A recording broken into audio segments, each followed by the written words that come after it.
ఏంటి మావాడు పాస్ అయినాడు. నోరు తీపి చేద్దామని స్వీట్లు తీసుకొచ్చి మొన్ననే శుభం జరిగింది కదా అని సతీ సమేతంగా వెళ్ళి గుండు గుర్చుకొచ్చిన సంతోషం అండి. అడు గుండెతో పాటు ఇడు పేక్ కూడా కోసాల్సింది. దరిద్రం వదిలిపోయి అన్నట్టు మీ వాడు పాస్. పెట్టో కదరా సరే ఎందుకండి స్వీట్లు ఇస్తాను. వస్తున్నారా తింటా.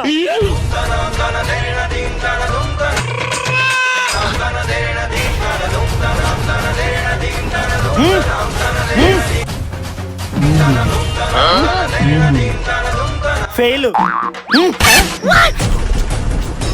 ఇప్పుడు దాకా కారు మండి నువ్వు కట్టబోకుంటు ఇలా తీసుకోండి. ఇంకోసారి పక్కకు రాకండి.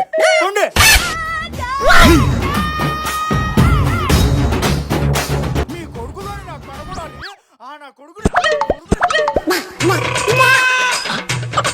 ప్లీజ్ సబ్స్క్రైబ్ చేసుకోండి.